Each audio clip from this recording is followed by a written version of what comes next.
Sometimes dead is better.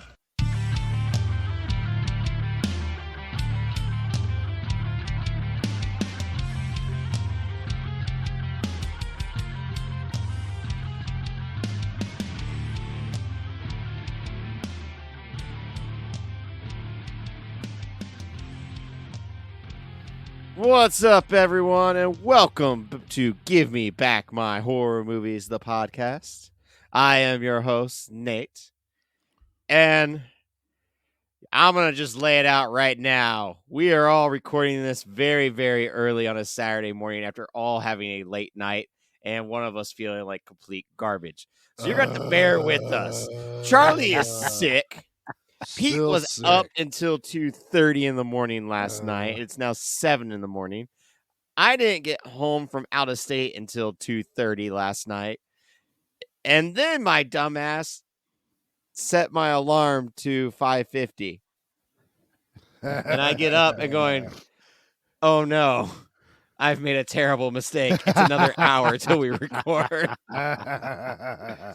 So bear with us on this episode because we're surviving. Slow motion podcast this morning. That's right. A man of my vintage should not be up till 2:30 in the morning. No, what we need is a teleportation device that takes us to recording this at 3 p.m. Oh, I like that idea, Nate. Nice segue.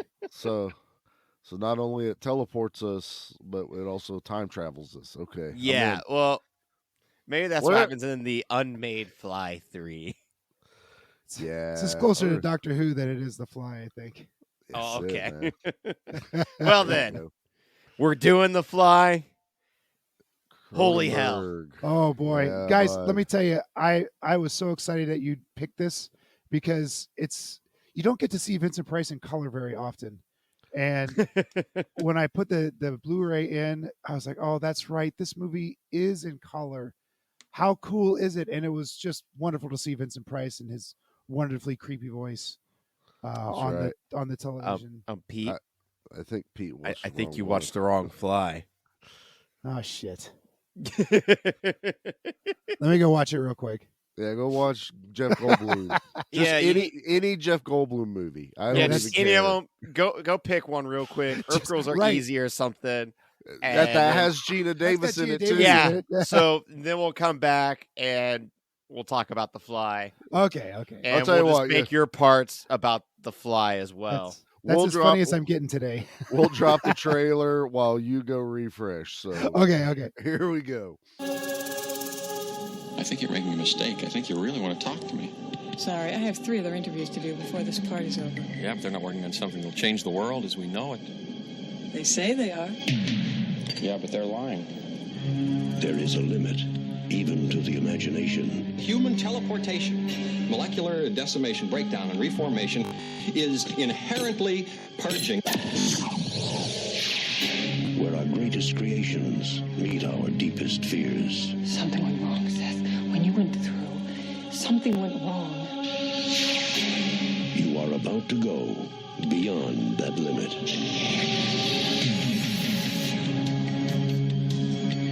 Those weird hairs that were growing out of your back, I had them analyzed. But they were definitely not human. If you saw how scared and angry and desperate he I'm is. sure Typhoid Mary was a very nice person, too, when you saw her socially. No. You're afraid to be destroyed and recreated, aren't you? You're changing, Seth. Everything about you is changing. Oh, no. What's happening to me? Am I dying? I want to know what's going on. What does the disease want? It wants to turn me into something else. Oh, no. A fly got into the transmitter pod with me that first time when I was alone. Don't go back to it. Could be contagious. I'm afraid. Don't be afraid. No. Be afraid. Be very afraid.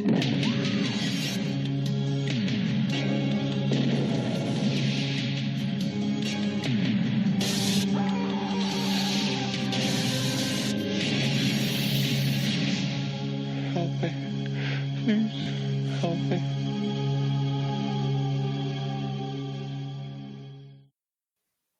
I'm pretty sure that's the Unsolved Mysteries music behind that whole trailer. Waiting for Robert Stack to come out going, when a man decides he can become the greatest scientist in the world, and he tries to teleport people. Find out what happens. I don't know. That's the terrible Robert Stack right there. But I tried. Now these two young people disappear in the middle of the night. This is their story. It's a little That was better. more like the Jonathan Frakes. Like, is this truth or reality? Oh, God. Ah, yeah, his voice is just hard to do. It really is. I have sexy sick voice right now, and I still can't pull it off, man. You know. Anyway, no, I love this movie, man. Oh, It's been a while since I watched it. same. It's been a long time since I've seen it, and it's a banger. crime, honestly, how long it's been since I've seen it. True. Agreed. Especially after rewatching it and going, this is something to truly behold. It's one of those special movies that blend horror and sci-fi together extremely well. There aren't many that do it. Oh, Usually it's like all sci-fi. It's usually sci-fi action or sci-fi comedy, but very rarely is it sci-fi horror. And this one definitely fits that bill. and it fits in tragedy so well. When I looked at the tagline, it said sci-fi, horror, drama. It is 100% all three of those things. Yeah, like it's very rare we get a horror drama. I I feel. just wish there was more machine guns. That's Of course. So then after we recruit the fly, the helicopter, yeah. it comes down. Damn the it, go- Brundle, we need the- you. And all the government agents. Because I guess at this point he can't talk, and then we get the commando lock and load, but it's Heck with the yeah. fly. It's You real only- slimy. Charlie only got one gun in this whole film, so it's got to be edgelording him a little And bit. it was just a shotgun. Like, come on. Ah, don't do it was just a shotgun. Did its job. I've seen the Hallmark Channel with movies with just a shotgun. It doesn't count. It sucks. Wow, comparing The Fly to a Hallmark movie. Wow. That's what Actually, I happens. want to see Hallmark do their version of The Fly. It's set on Christmas. He's late. Oh, to, that's Right. awesome. Christmas dinner. His previous wife died in a car accident. Yeah. He meets a new girl, but he has guilt over his ex or his dead wife. And He he's thinks got that a maybe son. the teleportation device can take him back in time to Back in save time. her. Well, he's a single dad now because there's little maggot baby that was born. So, Yes. now he's Yeah. got to spend Christmas because, he's a single dad and he falls in love with this other woman and, the kid kind of rejects her. It's a whole thing. I'm writing it right now. we So- do a Hallmark and or Lifetime holiday movie every year. We have a bingo card we whip out every once in a while. I think we might have to whip that out this year. I think you should. I think it'd be It's very awesome. funny. Kathleen Troy designed it, and it's That's very, very awesome. funny, and shockingly, it works really well. Like, I, totally get bingo easily. I do not watch those kind of movies, but I do look forward to when you guys do the Hallmark. Those are some of my favorite episodes you do because of the pain it causes most everyone. Grumpy Cat's Worst Christmas might be the best and worst movie I have ever seen. Yeah. If you so were to bad. have a Cinnabite unlocked, and then he'd be like, "Oh, your greatest pain or pleasure," the pain would just be watching Lifetime movies over and over again. I have such sights to show you. Here I've got a subscription to the Hallmark Channel. No. I didn't know Arnold Schwarzenegger was a Cenobite. That Oh, was did I- amazing. I do Arnie there? Was not my. I did not mean to do that. Get to the Lifetime channel. Come on, do it. Do it. It's early. I can't do impressions. Me neither. I couldn't do Robert Stack, but I'll bust out an Arnold. No one could do Robert Stack. No. We gotta reanimate him. That's right. All right, Nate. That Let's was do last the back episode. of the. That's right. Let's do the back of the VHS, Bubba. You ready? All right. Here's your music. Color 1986. Jeff Goldblum and Gina Davis star in this frightening update of the horror classic in which a man is transformed into an insect. Seth Brundle is a brilliant scientist who develops a system to transport objects in a matter of seconds. An intellectual hermit His entire existence takes on a new meaning when he falls in love with an attractive journalist who inspires him to correct the system's last remaining flaw. Yet when he tries it on himself, Seth's genes and molecules are accidentally fused with those of a fly. At first, Seth is elated by the astonishing new physical abilities he's suddenly gifted with. But soon his excitement turns into a terrifying nightmare as his insect half begins to take over. Expertly paced by director David Cronenberg and sizzling with superb special effects, The Fly is both a love story and a suspenseful drama, masterfully combined as one immensely effective thriller. 96 minutes. Nate, you don't have to read every word on the back of the VHS. 1986, 20th Copyright Century 1998. Fox All rights Corporation. reserved. All rights reserved. CBS Fox. Only factory sealed packaging contained this watermark on wrapper. Wow. Awesome. Oh boy, Oh man. this is a banger, fellas. This is a must God. watch. This is like on a top 100 list. Like this is one of those everyone I- needs to watch this. After movie. rewatching it, I probably could narrow it down to like my top 25, top 20. Oh, I don't know where Uh, I would rank it. It just, you know how they have like those 100 movies to watch before you yeah. die. Oh, yeah. The Fly needs to be on there. For Period. sure. Even if you hate horror / gore movies, God, you still need to watch this. I was far too young to be watching this when I had seen it.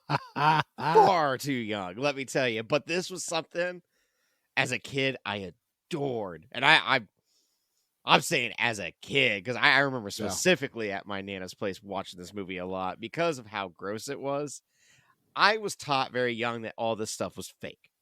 You know, like super fake, super unreal. So like that's how I kind of got away with watching a lot of this stuff, which is funny when there would be times that my parents were like, oh, no, you can't watch that one, you know, because it's like the killer doll, sure, that's never going to happen. The man turning into a fly, that's never going to happen. But Scream was off the tables. I had to sneak watch that at a friend's house, you know? But I honestly can't even remember the last time this was. I remember Columbus Theater had did a double feature of this and The Thing. And I didn't get to make it. I think I was out of state when they were doing that, and I was really disappointed. And even then, I didn't like come home and watch it just as like, oh yeah, The Fly. Like it's just been so long. What about you guys? Like, what's your earliest memory of this? You said your Nana's. First time I watched this was at my grandma's. I was downstairs. The basement was the playroom, and everybody else was upstairs. And this was happening playing on. I don't even remember the channel it was playing on, but if it was cut, it wasn't cut a lot because I remember the arm breaking scene. I remember the dissolving the dude. I feel like this was shown on HBO. That was a big thing because my Nana had HBO. So like, well, you had I know there was like the free weeks that you used to be able to like free weekends for sure, but sometimes yeah. you'd even get it for a full week. I just vividly remember that I was not at home. No one else was with me, but I'm watching The Fly, and I was pretty young to where I was a little bored with all the talking, but then something would happen, and I was like, oh, I shouldn't be watching this, so now I'm going to watch it. You know, that kind of, that mentality. And then I've seen it, I don't know, half a dozen times since then, definitely watched it all the way through in my older years, but I'd say it's probably been 10 years since I watched this movie, sat down and just went, I want to watch The Fly. I've watched The Fly 2 more recently than I've seen The Fly. I attempted to get through The Fly too. I'm going to watch it again though after watching this because I remember that it was not a good movie, but it was gorier. It's very gory. Yeah. Fly 2 I'll is tell you gory. right now, the first 45 minutes, as far as I've gotten into it, not much gore. A lot of fake science that's really boring. Oh, yeah. I don't want to talk about The Fly 2. What about you, Pete? Tell us about The Fly. Yeah, I came late to this one. I was already out of college. And at your grandma's, right? Right. No, so I lived in an apartment And there was a independent video store across the street. You know, one of them with the nice the back room. Yeah. Yep. Behind the sort of curtain. thing. That's Sure. it. And I Nice. was bartending, so I had my days off, and I would go over there in the afternoon, and I'd grab a couple of films, or excuse me, I'd grab one film because I wasn't sure what the rest of the day was going to bring. And if I get through it, I'd walk back across the street, and if it was the same dude behind the counter, he just like, pick something else out, whatever. I'm not going to charge you an extra one. Nice. So I got a lot of movies watched, not just the ones from behind the curtain.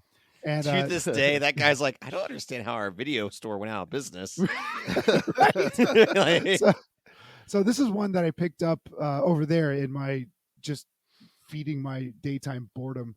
And it was one that I had been told that, man, if there is a good remake of a classic horror film, this is one of them. And easily there I can think of maybe 3 or 4. I mean, The Blob, The Thing, The Fly. There are a couple more that I'm not thinking of right now, but right, but they're there. But that equal or exceed the original for sure. It's this is a must watch. Yeah, this is one of those, like, when you watch the original, it's super tame now. You know, as much as I love Vincent Price and he turns into a fly, you know, it was just kind of wild when you watch that one. And they took that storyline and went somewhere totally different, more dark or more grotesque. It's like The Blob. They went darker, they went more gore. They did, a lot of things that just elevate it. I'm kind of surprised this didn't happen more in the 80s of like, let's just keep going back to the 50s and just like making everything more body horror. It's one of those weird things, and we've talked about this quite a bit, was why were there some movies that when we watch them, they're like the goriest thing ever, then things that we expected to be gory weren't because of the MPAA. That is a mystery that we will never have solved. Never solved. No, Never. I mean, it still boggles The my mind because hypocrisy of that terrible organization. people. organization, those damn acronym companies. I don't like you. But yeah, I mean, and look, this one isn't violence gory.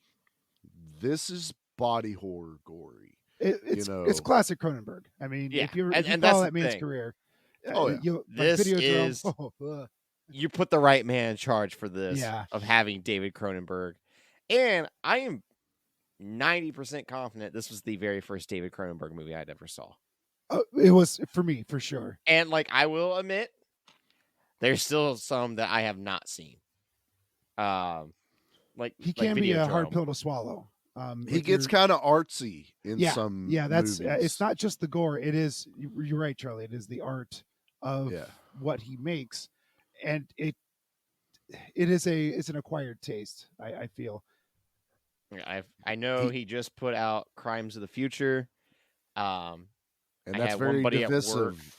Right He did now, not enjoy it at all. He thought it was just a slow, dumb movie that did not deserve all the like it was getting. I still want to see it just to see Yeah. it, you know. Right. It was, He was in 2022. Jason X, I think. was he? At the very beginning, he's He's in it. He's As in a- it yeah. as a bit. He's in a bit part. It's very funny. God, can you imagine a Jason movie directed by David Cronenberg? Oh wow! So I'm going through his stuff because I want to try and remember. I own Shivers. I haven't but seen that one. I watched it a lot later than this one, but it looks like there are actually 2 movies I watched before The Fly, and I had watched Scanners Oh yes, and Videodrome. I had Videodrome. seen those 2 before I watched The Fly. Those are also kind of mind bendy, some pops of gore, Mhm. but very. Now it's like this way we describe movies as Cronenberg-esque. Even if he didn't do it, some people will try to copy him. So whenever you're trying to describe a Cronenberg movie, you're like, it's like a a Cronenberg movie. There's really no other way to describe it once you know this guy's movie making. The way he does it. He also did a History of Violence. Yes, he did. A deleted scene And too. Eastern Promises. Yeah, Ooh. those are some. Those are movies that, it's very heavy on the story, but when they're violent, oh my God, are they violent? yeah. And he's one of the only people to give us a Spawn that is also directing right out the gate twisted and messed up movies. Brandon Cronenberg. Yes, yeah, his kid. Yeah, that's a name you got. If your last name's Cronenberg, you're done. You either got to go hard or not get into directing. That's really all. He's only done 2 movies, and I've only seen one of them. But Possessor, it's a messed up movie. Like it's one of those like you go, yep, this is Cronenberg. Like it's. I won't spoil what it's about. Pete, go in blind. It's awesome. I highly recommend it. It's one of those after it's over, you're like, that should have been a 6-episode miniseries because you have a very interesting world that you have built that I want to know more about.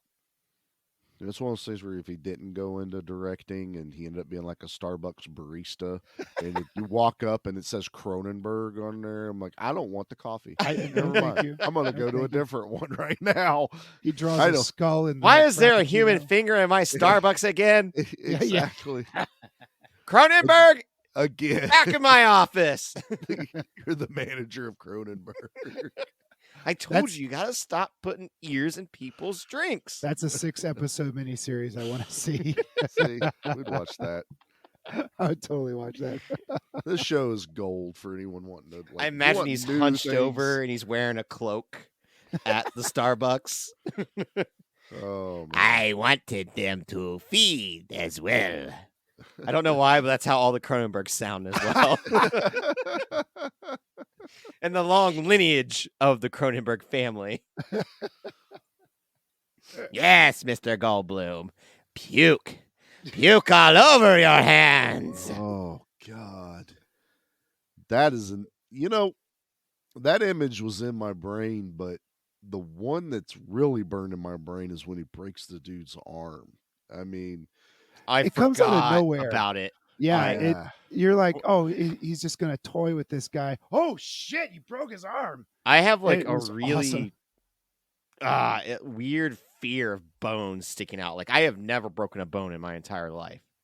So now at this point, I am too scared. Like you remember, like in 4th grade, every kid came into school with like a cast on their arm. Oh yeah, like I never got the cast. Like I've never had terrified of it. I've cracked a couple of ribs and I've hairline fractured a finger or two. Nice. And basketball stuff and things like that. Yeah. But I've never actually like shocking. Snapped You played a bone. basketball? I don't know, right? So I was watching it again the other night, and I'm also in my brain going, that other dude was really freaking strong too then, because if you weren't strong, you would have just slammed the arm down. But that dude's so strong that it broke his forearm. That's the part that gave, not the pivot down for the arm wrestling. That's the dude that Over the Top Part 2 needs to follow is his redemption arc in arm wrestling. 2. Please say there's not an Over the Top 2. There's not yet. Not yet. I will have funding here soon, Pete. Cronenberg's son's already got it optioned. So that's... Yes, break his arm. There's just some montages of bone snapping. Just with like a really upbeat 80s, like, oh yeah. Do boop boop boop boop ba boop ba. Snap. Quick cuts of audience members puking. Yeah. You got prongs playing in the background instead. It's like, snap your finger, snap your arm.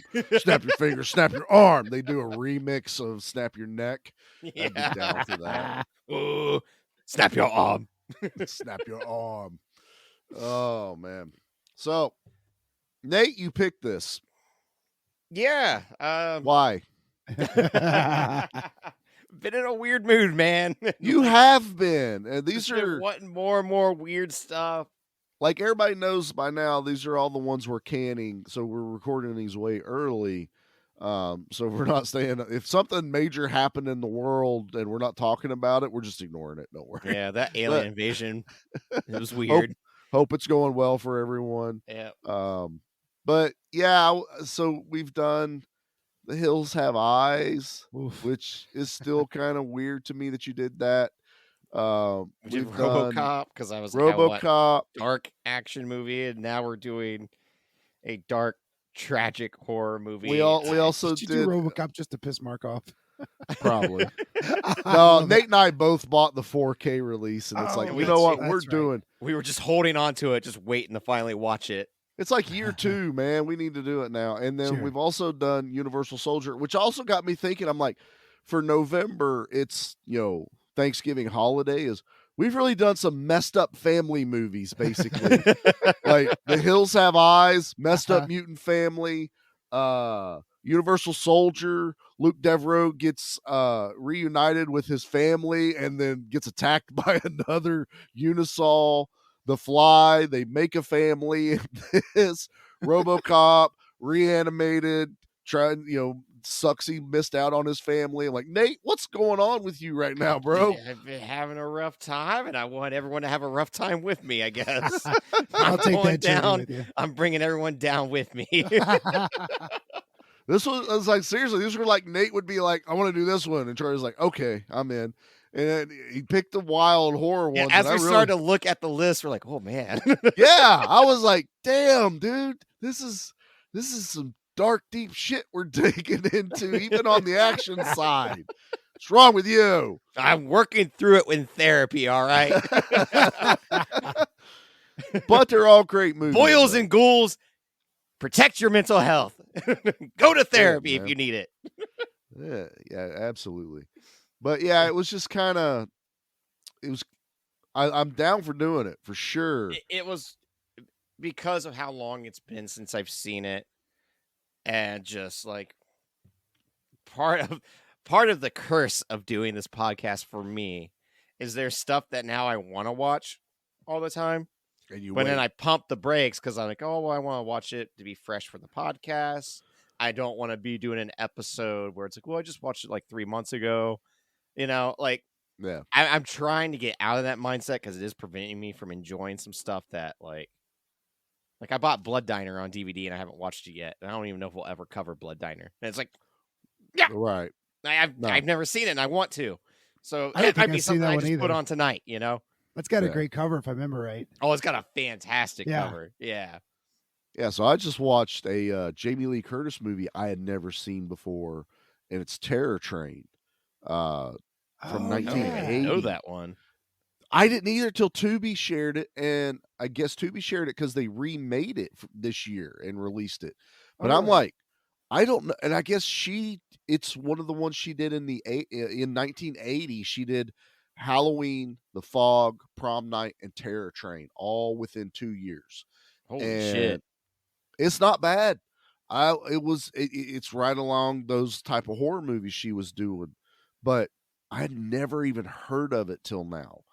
And yeah, I'm kind of with you, Nate, where I'm like, man, I don't know. Is this one I would ever want to cover? But we've also been burned with that before when we cold watch stuff. So it's like, I almost feel like now I have to watch things. And that's the ahead mindset I'm of time. trying to get into of like, I don't want our Amityville situation Oh God, no. I don't want to go through that again. where memory is super foggy and eclipses what the actual feeling of the movie was.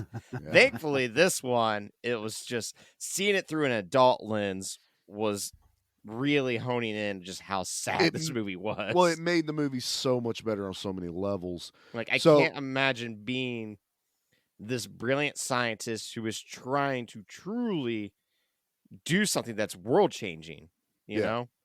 And then to have something so stupid as a little fly get into the machine and then the computer not realizing that these two need to not merge.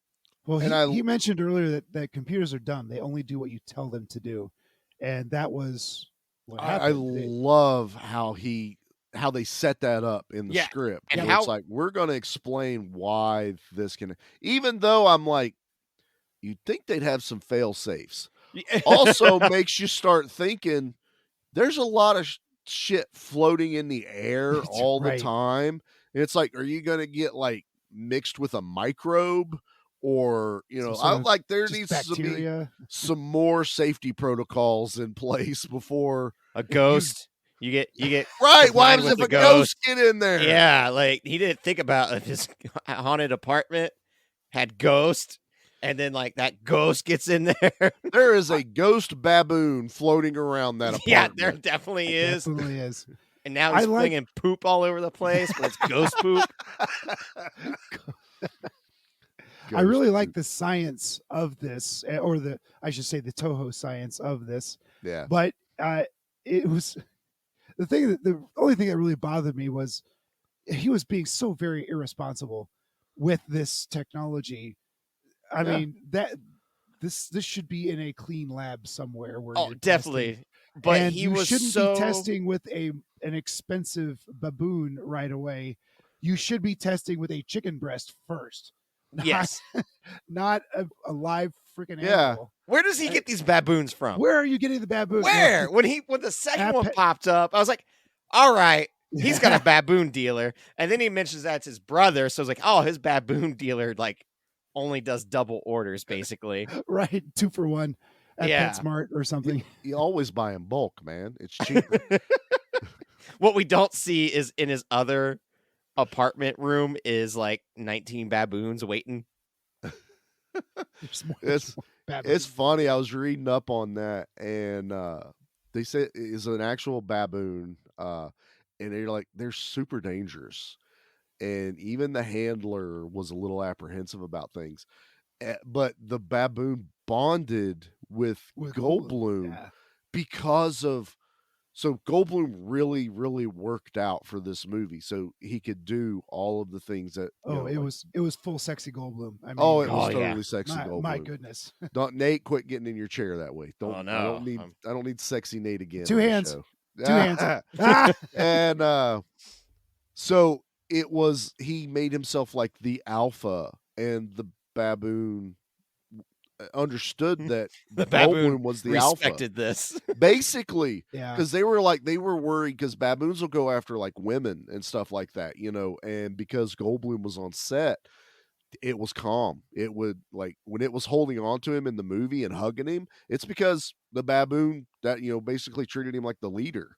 And I was like, that's actually kind of cool. And I it just- works even better in the movie when you know that now, because you're like, he has that aura about him, that confidence that he gets when he comes out of the transporter.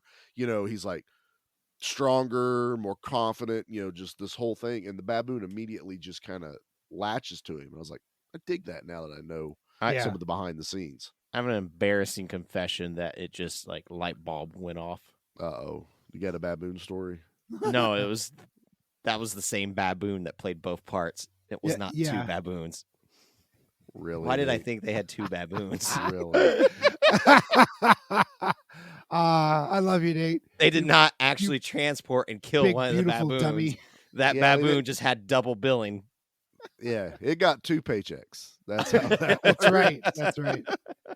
He got 2 bananas. He didn't get microwave, Nate. it's bless your little heart. I was thinking huh? after that one died, that one was no longer on set.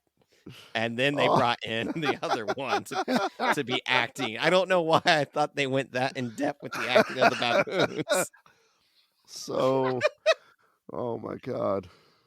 Yeah. It's too early for this, It is man. Awfully early. This is what you get when you tune in this early. Yes. Oh, Goldblum man. and Gina Davis are a powerhouse in They're this movie. Gold, dude. Oh my! They were dating Goldblum? for real life right then and there. Were And- they? Okay. Oh, yeah. And Oh, yeah. Goldblum is a tall man, and see how tall Gina Davis is. She My is not goodness. a She's small woman. At least 6 feet, I think, or maybe I think 5'10". just right around there. Yeah. Yeah. Beautiful woman. Oh, she's great. I love her to death. Oh, but Yeah, Goldblum's I've had a going- crush on her since Beetlejuice, and I saw that way before I saw this one. So Mm. I think that's fair. yeah. Cutthroat Island for me, boys. Oh, Oh, oh God. I still can't like wait that for us to movie. cover that and There's make one Pete good watch it. scene in that movie. Is it when the steering One. wheel of the ship breaks that guy's neck? No, there's a magnificent stunt toward the beginning that I can't wrap my brain around. It was wonderful. They jumped from a balcony into a moving stagecoach, and it Yeah. was stunning. It was really I only remember the steering wheel part. Look, And I don't man, even know what the officially thing's called. The big wheel. steering wheel. Just boat steering wheel. boat steering wheel. It's too But- early. I don't feel I like can't looking think it of up. it either. Goldblum's at 11 the entire movie. Oh my god, dude. And the fact is, we know this from, talking to special effects artists, that you have an actor and then you have a creature actor or a suit actor. yeah. And usually the actor is not the suit actor, like, because of the demand that the role takes of having to have all the prosthetics on you, the different emotions that you have to go through, and just like the endurance of putting on all the makeup, being in that chair. And Right. then how's your body going to react? How are you going to react? Are you going to be claustrophobic? Right. The fact that Goldblum, who is not a suit actor, pulls this off so brilliantly, just adds to the movie, I love the progression of his transformation Yes. in this movie. That's where I was just headed. yeah. And it's perfectly paced. Like, there's not a moment of me like, oh, I want more. It's like seeing his progression. Now just that like- was something I wanted to talk about a little bit, because when we first were talking about doing this movie, you had mentioned, you're like, I remember it being slow, but Yeah. it's good. And so I'm watching it, and I get this thing where I'm like, it's not slow. It's a Deliberate. drama. It is, I am supposed to be invested in these characters, and I need this story being told. Everything else is secondary. The transformation, the body horror, all that stuff is the shock value that, perks you up. But never am I bored in this movie. So it's not like it's slow paced. And I think it's because, like you had said, as a kid watching it, going dialogue, something gross happens. Yeah, as And I think that was my mindset of rewatching, Yeah. thinking, oh, it's a little bit slower. It's like, no, as a kid, it is. But yeah, it builds really good tension even now when you're watching it. And I think the grossest person in the movie is the ex-boyfriend, honestly, that Gina Davis's editor, breaks into her apartment because he has a key, and He's terrible. if there was person. ever a Oh, dude gosh. that should get Me Too'd, it's that dude. Uh-huh. right. And like, that's the incredible part. This movie comes out in 86, and how relevant it is with like technology and like computers only doing what they say you do. Having a creepy guy like that being someone that works over you, like, Yeah. this movie, like, it does not need to be remade because like it's still relevant to today. Yeah, this is one of those odd ones where I don't want to see someone like update it.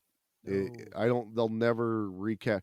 And this is a weird thing for me. I especially now that, the Halloween movies have come out and all this other stuff lately, and everybody's just like pissed off at the world. And they're like, stop remaking our movies, stop remaking our classics. I'm like, the classic still exists. It wasn't erased. Just because this one wasn't good doesn't taint the original.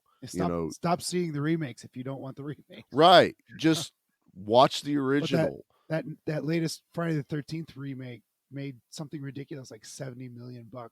Yeah. And everyone bitched about it. It's like, don't go watch it. It's easy. Don't go watch it. Or, I get it if it made a lot of money at first because everyone wants to go see what it is. I don't hate that one. I enjoy it. If someone was to remake The Fly, I would want to go see it, but I'm not going to be like, oh, it ruined everything for me now. Now I can't even watch the Oh, I see Cronenberg what you're version. saying. And it's like, no, it's not how it works. I can always fall back on the Cronenberg. Even if the new one sucks, I'll go watch the good one. it's just this weird mentality. It's like that people are just like, yeah, I hate it all now. I don't want to see it. Cool, don't watch the old ones. Don't even worry about the new ones. You got plenty to choose from in this world. Absolutely, just choose what makes you happy.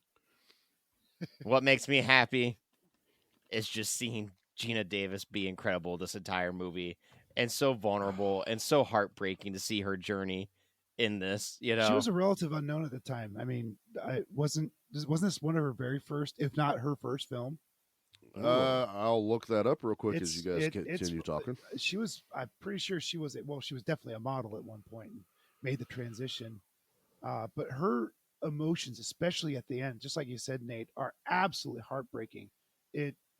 It's painful to watch her do what she needs to do at the end to stop her lover's suffering. It's if you don't tear up a little bit as she is blubbering at her loss, what did you do in your life that you can't feel this range of emotion? It's all down to her performance, because like you get to see her being excited and the wonder in her eyes of meeting him and him showing the demonstration of the machine, them falling in love. Obviously, she starts to realize something's wrong with him, but she doesn't hate him even after he started to do some very terrible lewd acts.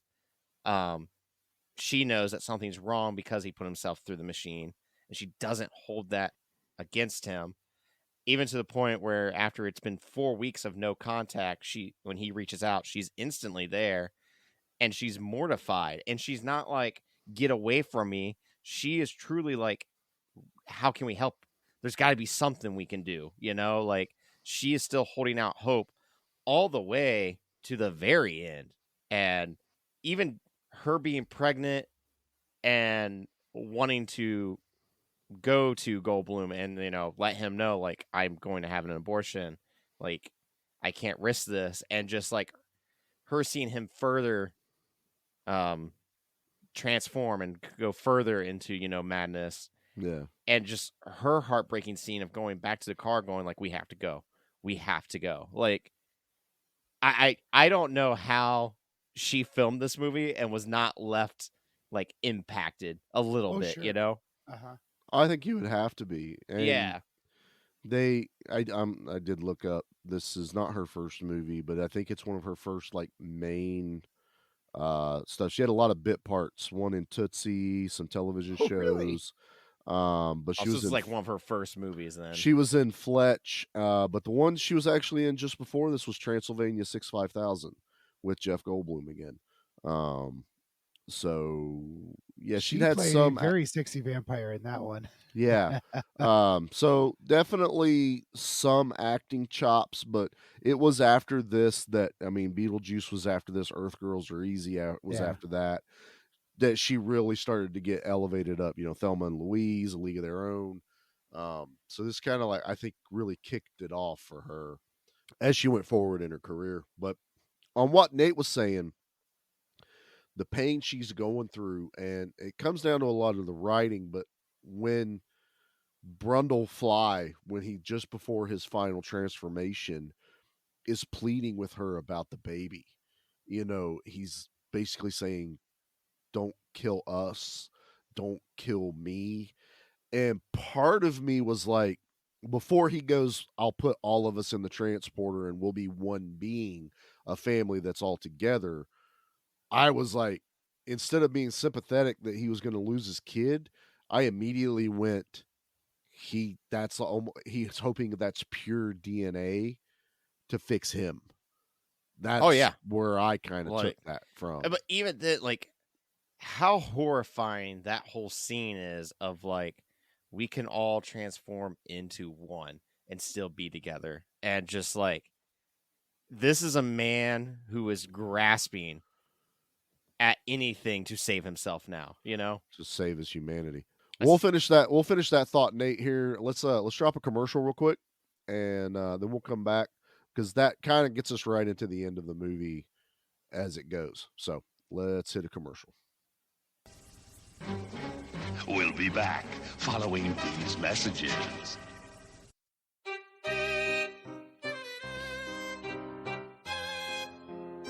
Do you like horror movies? Do you like hanging out with your friends? Do you like having a laugh? Do you like podcasts? Well, you should check out our podcast, Spoils of Horror. We're not a review show.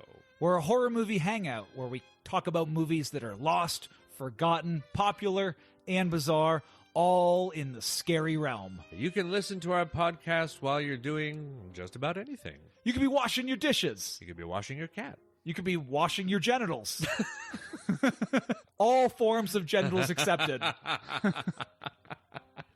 We are a fully inclusive genitalia show. Yes, we are the #1 ideal podcast for washing your genitals. Our genital Yelp reviews are unsurpassed. 5.5 stars. You don't want to know where that half came from. It's, Now that you know that, check us out on all major platforms. You can search for Spoils of Horror on all social media sites. Come and hang out with us. We'd love to see you. And your genitals. Bye. Look no further. Rocks and bugs and things are here in a never-ending battle for domination, where Traposaurus fights off evil beetle, while gravel guts and bloodstone confront the buzzing menace of wicked cricket. It's rocks versus bugs, with mortals as a tasty prize. Where will the evil end? Can robots, soldiers, or heroes stop them? They're on the move and ready for action. Rocks and bugs and things from Ideal. Welcome to 100 Horrors, a comedy podcast that seeks to rank the best 100 horror films of all time, as dictated to us by a poster that one of us owns. Every week, we bicker over another film in an attempt to give it an overall scare factor and secure its place in the 100 Horrors list. With features such as...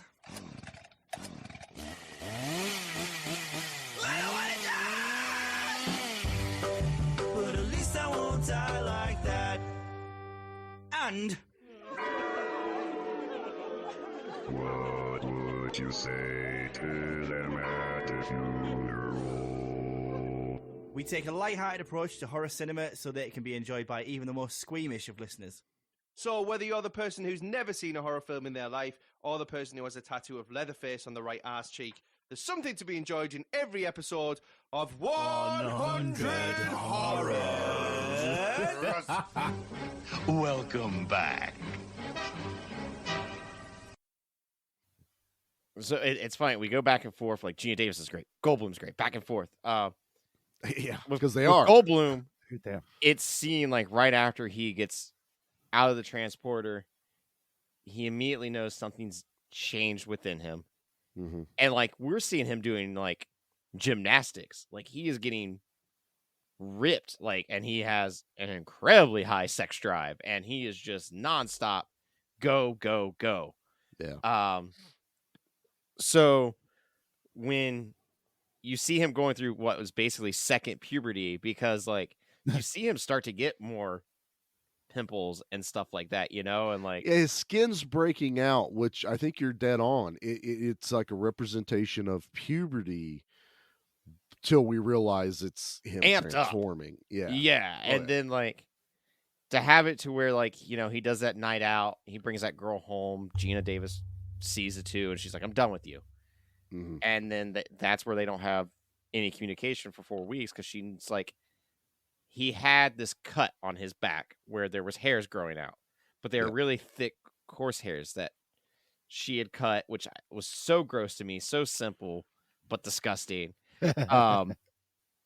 Unbeknownst to him, she took him to a lab and saw that DNA was not usual. Wasn't human is what they determined it. They couldn't identify it. We as the audience know it's a fly, but for them, they have no idea what it is. It's just not human. So she knows that something went terribly wrong in the experiment, but because of how much of an asshole he's been, she cuts ties. Yeah. And that's when we get the 4 weeks later, him calling saying, I'm much worse. And that reveal of him on the crutches and coming out and just how defeated he looks. At that point, he's thinking, how can I reverse this? What have I done? And that's I think that's when he starts looking into the disc or the computer what happened, what got in there with me, and that's yeah, where the computer reveal shows is. it was a Mhm. fly. Yeah. Yeah, and then the computer it decided to combine them, wasn't it? I remember there was On a a- specific yeah, word on a that the computer DNA uses. on a DNA level. They combined both. Both. It said fusion. Yeah. So it saw the two separate structures. The computer then decided to fuse it, which again it goes right back to like what Pete said, where they lay out the fact that the computer is stupid. It only does what it tells you to, what you tell it to. What you tell it to do. So it saw a pattern, and it knows that when it comes out the other end, it needs to put all the pieces back together. Instead of it needs to be two separate pieces, it just put all the pieces together the best it could, which is the fusion of that. There's a deleted scene for this movie that even they thought was way too violent and graphic for Cronenberg. Let me say that for Cronenberg. I will not go that far in this movie. And that once he figured out that it was a fusion issue, he tested the fusion stuff. Oh, right. And and I'm trying to remember I know one animal was It was cat. a cat and it was the baboon, wasn't it? Was it the other baboon? I think so. Oh, So no. Yeah. he blends, and it's not the blending they cut. They cut the whole thing because how he dealt with it is he beat it to death with a baseball bat.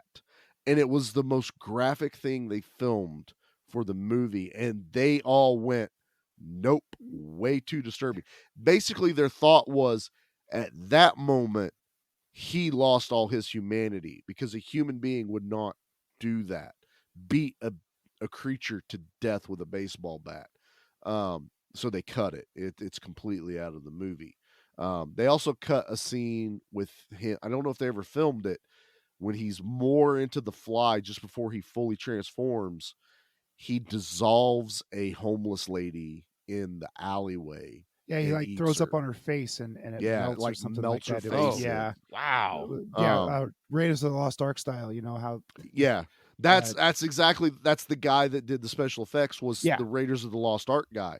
So when the hand melts, that's how he did it. He goes, well, I did this gag basically for Spielberg and it worked really good for a face. So that when he did it for the hand, it's still freaking, it's more convincing than the face melt in Indiana Jones. You know, that one felt like candle wax. This one Yeah. was like, that dude's flesh is gone. Yeah, Yeah, he like has that quite a man few years really to did perfect burn that. up. Yeah. So I yeah.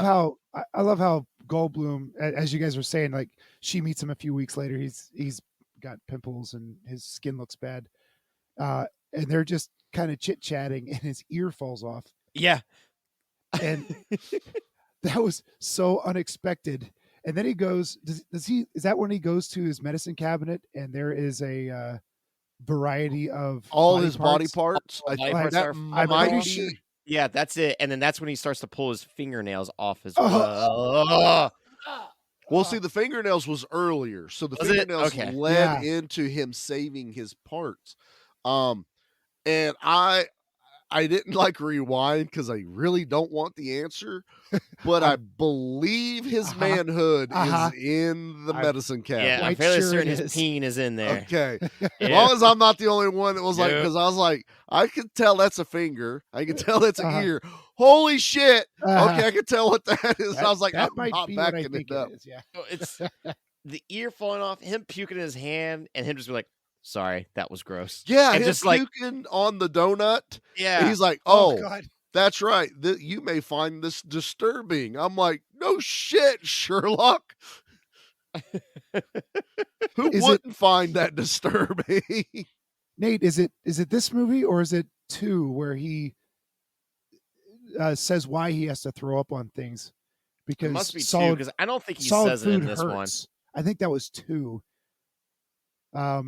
He talks to himself in the first one, and he does say something like solid food Solid hurts him. food hurts, so It's he has not, to dissolve it. it's kind of like the inner monologue thing as he's trying to figure out what's going on. Okay, maybe that's what it was. I do believe they talk about it in the second one. Like I said, I am going to put myself through it and watch the second one again. Sorry.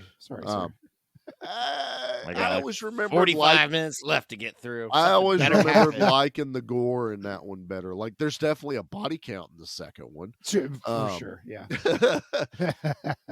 But yeah, and I mean that's going to come up later. But I don't even ding this movie for that. No, but like after she talks to him, that's when she ends up realizing that she's pregnant. She has seen what he is. Yeah. She decides to go back to him to let him know that like she can't have this baby. And then we get to see him in his next wave where he's actually like improved. Yes. Like he is kind of the fusion seems to be working in his favor, but he's getting grosser. He's still deformed, but he's not decrepit anymore like it was showing he's earlier. Not walking on the crutches. crutches. He's not using the crutches. He's walking on the ceiling and the wall at this point. Yeah. Which at that point too, in his mind he's like, this is actually kind of cool. He's Spider-Man. Fly Man. Does whatever a fly That's what can. the scene was missing, was him putting on a mask to become a superhero, and then the mask conforming to his face, and then all of it just oozing because of the pressure. Because I'm fairly certain if you just touch him, he leaks. That's messed up. It's Cronenberg. I don't want Cronenberg to do a superhero movie. Please don't. Oh God. There's an episode. Although Cronenberg doing Spider-Man. Oh man.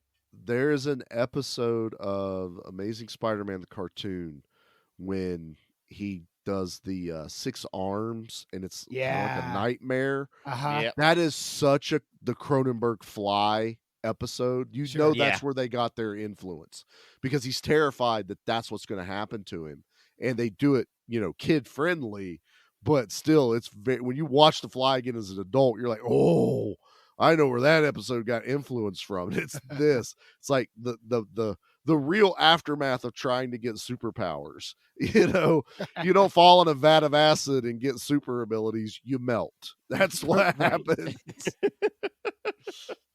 All right, Tony Stark, you're hot. It's no more. Yeah. You have an arc reactor, but we're going to show the bones and the chest and the compressions. And then 30 seconds later, he has cardiac arrest because that doesn't work. It's like not real life. You're going to be cardiac arrested and puke. So much puke. So much puke. Oh. Do you guys know what other movies Cronenberg could do as a superhero? Do you guys think that had he had his wherewithal to realize that something was wrong with him, do you think he could have reversed it? Do you think he was smart enough to have gone back and just, hit the undo button? I think he was smart enough. The problem is time was not on his side. Okay, yeah. Right. I feel like if he would have had, let's say, a year or 2 years, he probably could have solved it. Because, I mean, the machine worked. We knew that it had a flaw, and he was able to fix it. By all means, that machine works. The problem was the combining, Yeah. So and him doing it by himself and not having any clearance. His cockiness got the best of him. But I do feel like if he would have had enough time because of how fast he was transforming, he probably could have found a way to reverse it. But he's doomed from the beginning. I don't want to change anything in this movie, but asking that question really does make me think, like, if there's one thing I would like to have saw is when the guy, the bad ex-boyfriend, comes in and turns into the freaking hero basically in this movie. Yeah. I almost would have loved for him to throw him in the transport unit, get in with him instead of Gina Davis that he's trying to do. I would have preferred him throw him in it and actually do it and see what come out on the other end. And then Gina Davis has to shoot both people she had a relationship with. Oh, jeez. I out Cronenberg, You, damn it. You went to a dark place, Charlie. Yes, even I won't do that. Yeah. But I'm just like, I hate the fact that guy survives.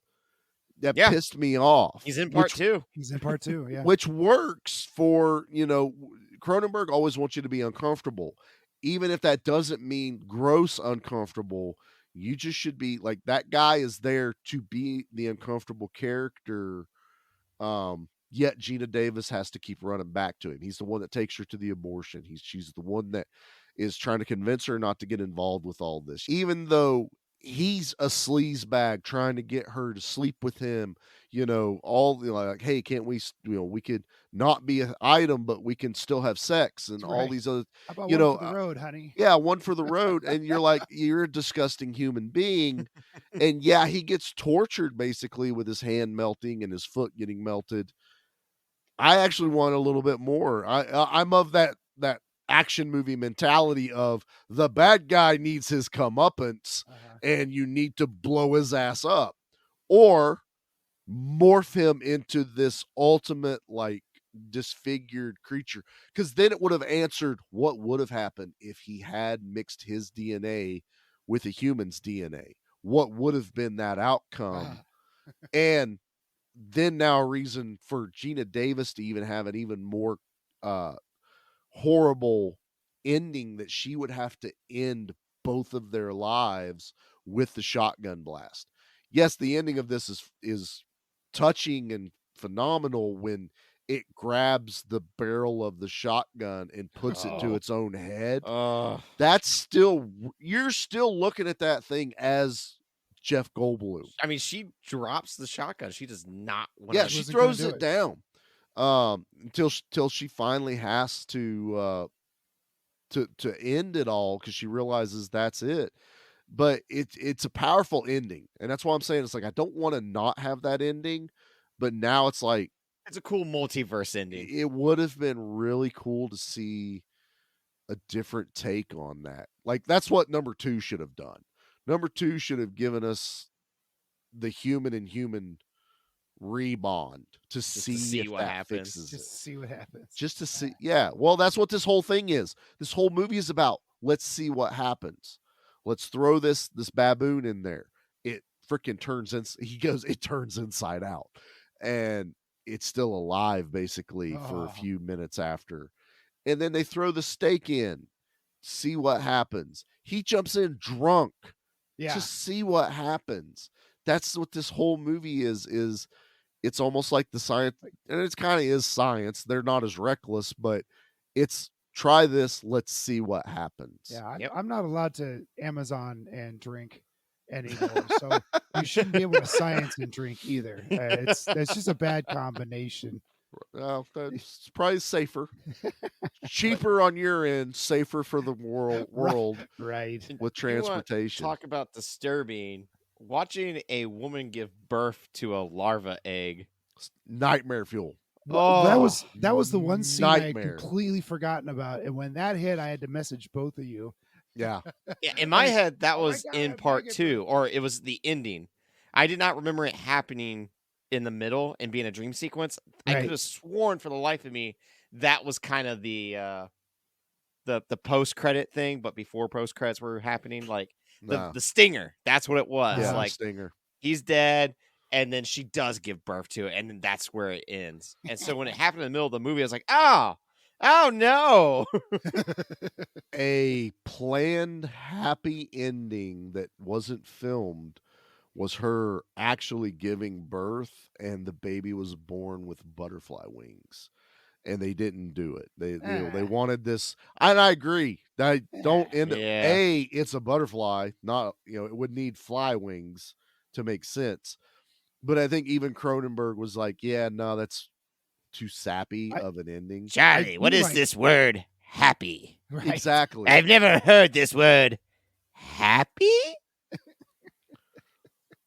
Like, even that, there's really no happiness in this movie. Like, Oh, no. you're getting together, but you see them get feelings for each other, but never this moment where you feel like they're actually happy together, because they're still like filming the transportation experiments, and a lot of it is a lot of failure, and she pushes him to talk about the failures and all this.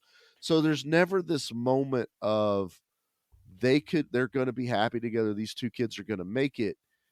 It's tragedy.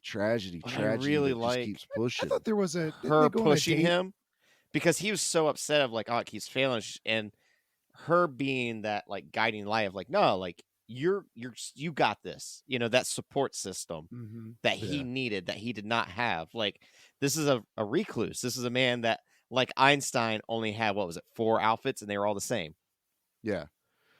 Pete, you were getting ready to say weren't they going to go on Well, I a thought date? they went on a date, like they were doing some shopping, and he bought her a necklace or something like that. And I think there's one thing on that, and then they talk about taking a holiday, but that is interrupted when she sees the that delivery she gets, that is the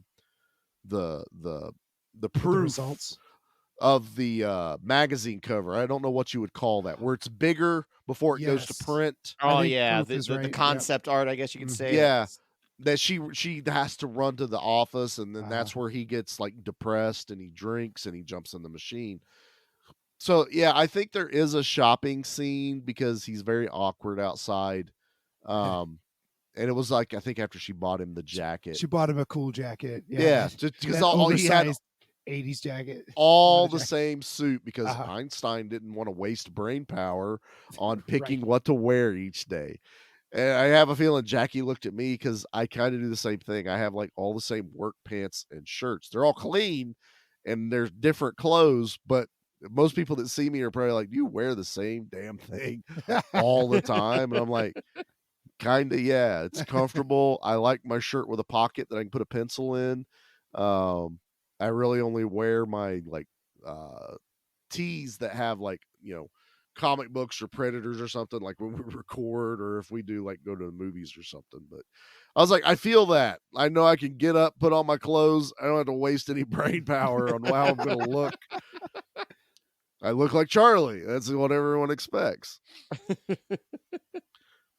So yeah, so we've kind of got to the end here with, as I say, I think shotgun to the head. Part at the end, even right before the shotgun to the head, is seeing where he no longer looks like a man, and by that I mean his face literally dissolves. So now you no longer have Goldblum's face; you have the face of a fly. When that and jaw, that really jaw falls off, it's so good. That's the point of no return, almost. Yeah, like that's definitely like he's unsavable. He was already unsavable, but like the moment that now his whole entire facial features are gone, and ooey and gooey on the ground, and I love the direction they went. So the original Vincent Price turns into a fly, a physical fly, and they didn't want to do that in this movie, but they still wanted the essence of a fly. So what would happen if you did fuse your DNA with a fly, and yet you're instead of you just buzzing a little bit when you sleep or you have to puke on your food, it went almost like the fly DNA dominated his DNA. And when you see it, it's not a fly at the end, but I buy it. To me, that is a fly now. Oh no, that definitely is a fly. It is super grotesque. It's alien looking, yet familiar. It's weird how they've done this. Like, you put that picture up, a lot of people that maybe even haven't seen this movie directly could go, I think that's the fly, isn't it? That's they did really well with the concept and design of the final creature, and I love it. It's such an imaginative design. That's a good word. Yes. I don't. It doesn't look like a fly, but it certainly is a fusion of man and insect. Because it's still bipedal and it doesn't have wings, but that triangular head with the giant eyeballs. Yes. Yeah, that's. And who knows? Maybe he would have continued to transform had he lived. That would have kind of been cool to have seen, but I mean, there's no time at that point. Yeah. I also really liked how as the creature after the final transportation, the final reveal, the final creature, as it emerges from the inside of what once was Jeff Goldblum, and the flesh just peels off. It's like it pushes through his face. Yeah, there's an it. episode of Lovecraft Country where a woman does just that, and it's beautiful and uncomfortably sexy, and it's I'm trying to remember that scene. I didn't finish that series though. I had like 2 episodes left. You need to go watch Lovecraft Country. It is a powerful show. It's wonderful. It definitely wasn't as funny as like in Brain Dead when the baby pushes its face through the other woman's face. Yeah, no, this was. I guess this is what happens on a serious note. Right. Yeah. When you're going for drama, not comedy. Exactly. But that's this movie, man. I also love the ending. It just ends. There's no resolution. I mean, it's like there's this an is ending, it. but there's no, like I said, no resolution. This is one of those cases where I would rather the sequel instead of following the child, just her trauma and just recovering from that, and then it just being strictly a drama movie of like, this is what happened. That sort of PTSD she'll never be cured of that. No. I mean, you would have to. Again, I got to watch the second one again, but you'd have to imagine she probably would have offed herself. Oh, I think she dies in the childbirth scene. She in the very first scene of 2, she dies in childbirth. Yeah, and it's not Gina Davis. Not Gina Davis because they couldn't get her back. But like they do a lot of just like pull away angles, so you don't like you see her face, but not like it's super quick kind of thing. Okay, so they try to play it up a little bit. Yeah, like I said, I'm gonna sit down and rewatch it. It's all on HBO right now, so yes, I'm gonna do that. So, all right, man. Well, let's get into a extremely simple Raining Blood.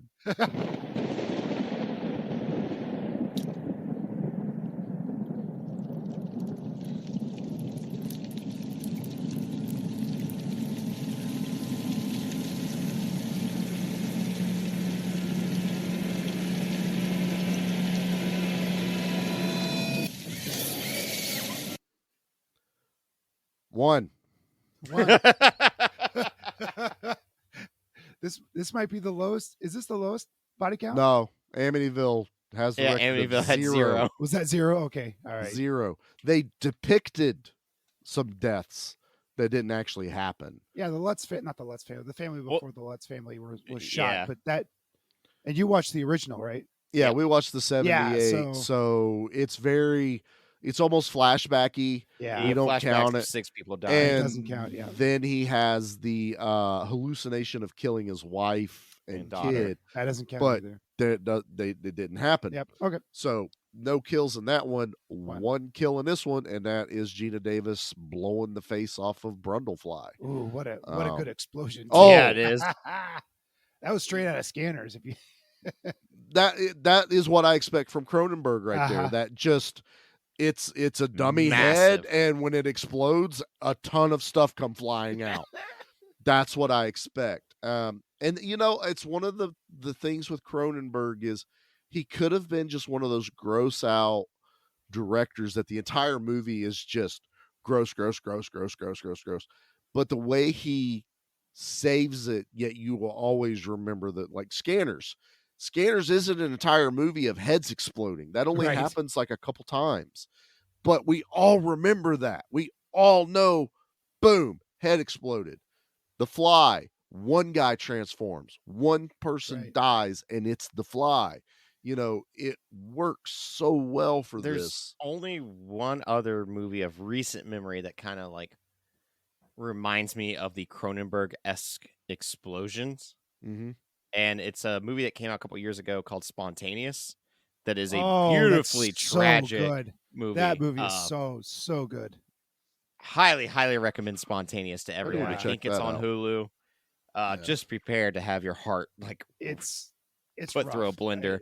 Exactly. Yeah. And I'm over here watching movies like Body Melt, which is exactly the opposite of David Cronenberg, where it's just we're gonna melt a bunch of people and it's gonna be gross as hell the entire movie. Is that Australian film? That's the Ozploitation. Yeah, one. I gotta see that. It sounds so gross. I want your guys' take on it. It was something to watch. I gotta find it too. I don't think we'll put it on the show.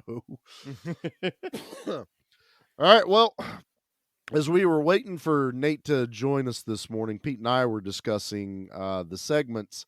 So instead of kill of the week, because there's only one kill, we're going to do gross out scene of the week. What do you think? Zombie kill of the week? So, Pete, why don't you give us your favorite gross out moment of The Fly? Jeez, I want to do one of the throw up scenes, like the ankle. Man, when that ankle was real good. But I think the one that surprised me was the maggot birth. I did not remember that at all from previous viewings, and when it happened, I was like, "Oh my god!" Yeah, that one got me. Boy, now I kind of want to go back to the fingernails though. I'll stick with the. Somebody's going to pick the fingernails, so I'll stick with the maggot birth. I guess I got to go next. Yeah, it's your turn, Charlie. You're right. There's like no bad gross out scene in this. And while the one that stuck with me as a kid will always be the arm break, but if I pick my favorite, it's when she rips his jaw off. Oh, that so good. When she's trying to get away from him, where he's talking about them being together and putting them all in the machine, and she just grabs his face, and the jaw just comes off and falls, and it's just like, holy shit! Your jaw drops. It's the jaw drop scene. I mean, literally, he found a way to do it. It's fantastic. So I think that's adult Charlie now is going to say that's the one. So Nate, what's your gross out scene of the week? As a person who has puked on other humans and has had been puked on, I'm going to go with the puke on the ankle. Not so much the hand, because there's something about like the slow disintegration of the hand, but the ankle part dissolves so quickly. And when you see that foot kind of like elevate off from the bone, and you're just thinking like, oh God, a night out with the boys on a Friday night. And then what if one puked on me and then like my chest disintegrates or my ankle? Like, ugh, do not that. You know what makes that one particular scene more disturbing though, is the look on Jeff Goldblum's face when it happens. He is excited, like he's getting ready to feed. Yeah, like when he does it to the hand, it feels more like incapacitation. If I take out the hand, he can't fire the gun at me. But he goes for the ankle, and he almost like smacks his lips. Yeah, like, I was gonna say he does everything but lick his lip. Kind of does what Beefcake does when I'm about to give him a treat. Exactly. Yeah, it's like the animal part of him had taken over, and just go back and just watch that one scene. Just look at Jeff Goldblum when the ankle dissolves. That's more disturbing than anything really in the movie. Is like, you're like, at that moment, that dude's not human anymore. You know, he's gone. It's pretty wild. But like I said, there's no wrong selection on any of this. All of it is ooey gooey grossness, from the baboon to, you know, the end where she blows his head off. There's no wrong. It's so well done. The slow progression of his de-evolving. I don't know what it is about pulling teeth out of your mouth, but the teeth and the fingernails. You know, just it's things that terrify us, things that are torture. You know, humans have done to each other. It makes it even worse. And it was one thing before we get into the machetes was Cronenberg, after this movie had come out, a lot of critics were coming up to him going, I love your take on this being a movie about AIDS. And he looks confused at him, and he goes, it's odd that you specifically went for AIDS. What this movie is actually a cautionary tale about is just disease in itself. Like, they literally say the word cancer in the movie. Like, Jeff Goldblum likens what's happening as cancer taking over his body. Yet this came out in the 80s, which is the height of, you know, the AIDS, you know, pandemic and scare and everything. That's where everyone else's mind went. And Cronenberg's like, it's bigger than that. It's just disease, period. As a The whole. as a whole. And it's disease as what affects your body, but also a disease of the mind, how Jeff Goldblum just gets completely like taken into the scientific method of just he has to keep going. It's like a drug that he has to find more and more knowledge and conquer this thing. So again, it's Cronenberg, it's a cerebral movie. As an adult now, I can appreciate everything else about it. So just want to get that out there before we got right into the ratings. But I think it's time to rate this. What do you think? Yeah, let's do this. Guys, it's okay. He just wanted his machete back. Whew. All right, Pete, you gotta go first. Damn it. Do I go full 10 or 9.5? It's your rating. Yeah.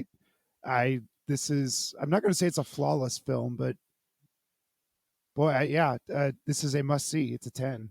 I got no problem saying it. Yeah. What about you, Charlie? If I go off of what we've now considered the standard that we don't rate movies against other movies. Correct. And Yep.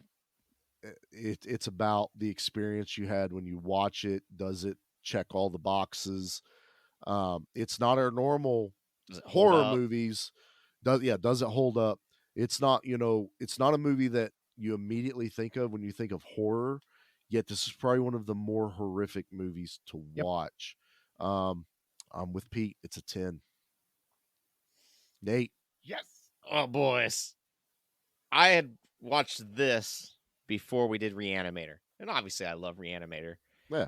But the problem was this is such a superior film that watching Reanimator right afterwards felt weird. It didn't feel like it had as the impact it should have. Yeah. Yeah. And that's all me for I should have flipped them, Or separate days. But also this is produced by the man that is responsible for why Nate laughs, Mel Brooks. This is the man that that made me realize how much I love comedy. And if it was not for Mel Brooks, I probably would not realize how much I adore body horror and how amazing and tragic and beautiful this movie was. And like, as soon as it credits were rolling, this movie's a 10. It's perfect. Look at that. Like, yeah, perfect score across the board. This was a It has to no-brainer be. for me. There was nothing where I was like, oh, that part was a little slow. Oh, I kind of wish this happened. I was like, nah. This is a perfect example of a movie that comes in at an hour and 35 and knocks a grand slam. Yes. Yeah. Doesn't And waste a it's- moment.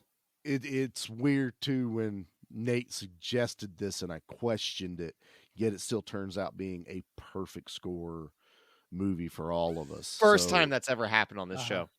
Yeah, I don't think we've done one where everyone across the board hit it out. It's hit it out. masterclass filmmaking. I do believe I do think we have one coming up though that may be right there with it. I Oh don't even yeah, think- there's a little I don't teaser even think there. Pete There's knows it. one Yeah. that yeah. I don't Pete think I don't know what we're doing yet. I don't. But yeah, there's maybe one more this year that will be right up there.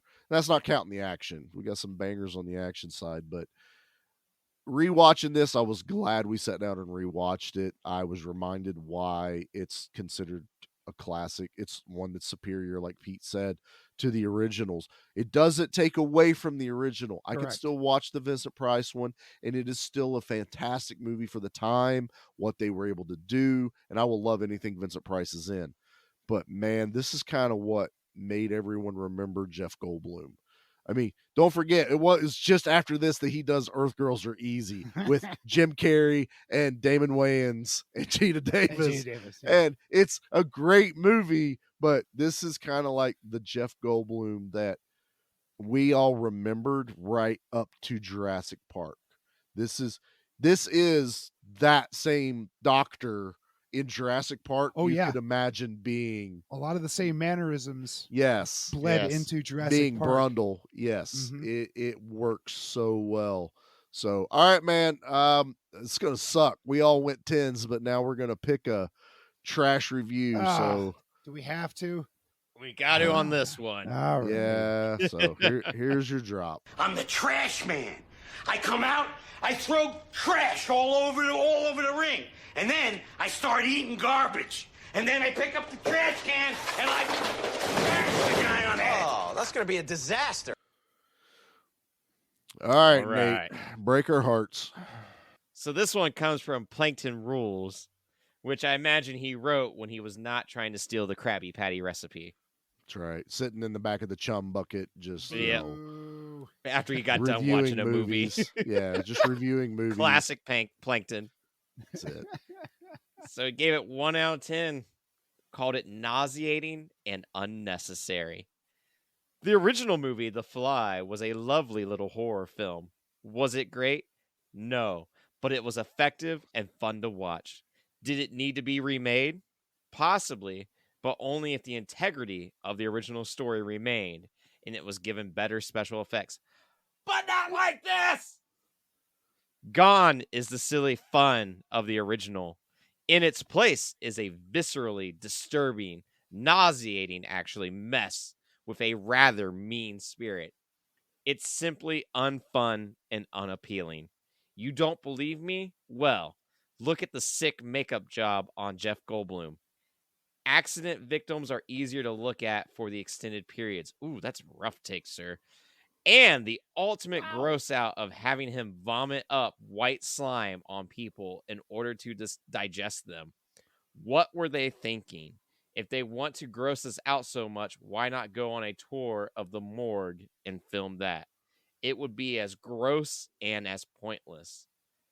That could be the worst one we've ever read. I'm speechless. Oh. This person just doesn't watch horror movies. Right. Why are you reviewing a horror movie? Right. This goes Don't right back to review what I Disney said movies. earlier. I didn't even, we pull these out, but it doesn't take away from the original. You can still go watch it. Yes. But this was a reimagining instead of movies don't have to be a remake. It doesn't have to be a shot for shot updated remake. This is more of a reimagining of The Fly. At the heart of it, it is The Fly, but they took it a different way, which is brilliant in the way they did it. This Plankton asshole sucks and needs to just stop watching movies. That if this was a 1 to him, go watch Nickelodeon for the rest of your life. You're done. Right. You're not allowed in everyone revoke this guy's cinema card. He's Plankton, so of course he's going to watch Nickelodeon. That was the watch Nickelodeon. That's a terrible Plankton. I'm not going to do it. Nice try. It's I'm sick. I'm not even trying. I might be able to do Nope. Still don't have it. I might be able to do a Mr. Krabs. Money. I get SpongeBob, me boy. That's the Kurgan also. Never forget that Mr. Krabs is Kurgan. It's Kurgan, yes. Amazing. It is. So, all right, that guy sucks. This movie is perfect. This movie rules. Absolutely. Highly recommend it. We're recording this and it's still October, so it was great just to sit down and watch this for spooky season. Yeah. But this probably kind of a gross movie to be coming out right before Thanksgiving, though, Nate. So hopefully I can still enjoy my deviled eggs. I'll be puking all over the Thanksgiving food. That way I can eat it easier. Easily digest. Just mix it all up in a bowl and eat it. There you go. I plan on not getting invited back. I'll to never anything. look at mashed potatoes the same way. Oh. That's what I'll do. I'm gonna put a bunch of gravy in my mouth and be like, "Look, everyone!" Stop it. Oh, that was gross, wasn't it?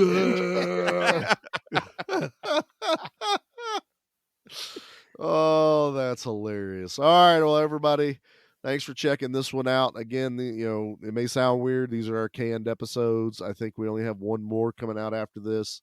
And then come back in December. We will be back on, every 2 week schedule. So we'll be a little bit more current on current affairs and things that are going on. But hopefully everybody can enjoy their Thanksgiving meal that's getting ready to happen after watching The Fly.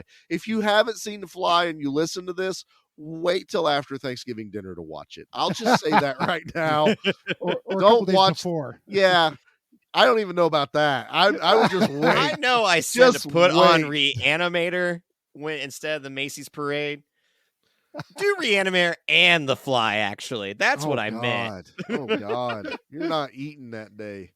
Oh, and with that, happy Thanksgiving to everyone. Eat lots of food. Happy Enjoy your Thanksgiving. time with your loved ones. It'll get be a fat. good time. I am totally, we're talking about it a month ahead, and I'm already hungry for deviled eggs, so it'll all be good. And we will still be current on all the the social media sites, so you can reach us over there. Facebook at Give Me Back My Horror Movies and Give Me Back My Action Movies. Instagram at the same things. TikTok, Twitter, YouTube. You can still find all of us there. And we still have everyone over on the network that will be dropping episodes regularly. Pete, it's Good Beer, Bad Movie Night, Monster Movie Stomp Down, Give Me Back My Pro Wrestling. So tons of great shows that you can still listen to. And we're still going to be dropping weekly, so it's going to be like we never left. And we'll be right back. So, guys, is there anything else we need to talk about? Just thank you so much to everyone listening. It means the world, always seeing the world itself light up with new listeners and where that map glows. If you're listening to us on Spotify, don't forget to rate us there. If you're listening to us on Apple Podcasts, don't forget to rate us there. Like, it does mean a lot, and like I'm trying to get us to certain goals at this point. So, and I myself am guilty of like listening to a podcast and forgetting to click the little star button. So I get it. I totally do. But this is why I'm trying to remind people. I always hate saying, don't forget to like and subscribe. Like, it's always felt weird to me. But I also get that's how you do self-promotion. So, but thank you so much. It's humbling. Our overall on our United States map, I think we're only lacking like 3 states that have it, like North Dakota, Vermont, and I think one more, and I can't remember. It might be Utah. No one in those 3 states have listened to us. Maybe Utah's using a VPN, though. Yeah. There are a bunch that say unknown, and I'm like, what do you mean it's unknown? That's just weird to me. Aliens. That's aliens. You're right. So, yeah, it's always fun to see that. As of this recording, we're just over 6,000 total downloads. You guys are crushing it for us. We appreciate every listen. We appreciate all the interactions. And, in the spirit of Thanksgiving, we give thanks for that. And we really appreciate everyone that interacts with us. So, anything else, guys? All good. Stay safe over the holidays, folks. Absolutely. Absolutely. If you drink, please don't drive. Eat lots of food. Pass out in the chair. It's the safest thing to do. And watch The Fly afterwards. All right, Nate. Why don't you get us out of here with a good word, brother? There was an old lady who swallowed a fly. Perhaps she'll die. Now, let's talk about how I get back home.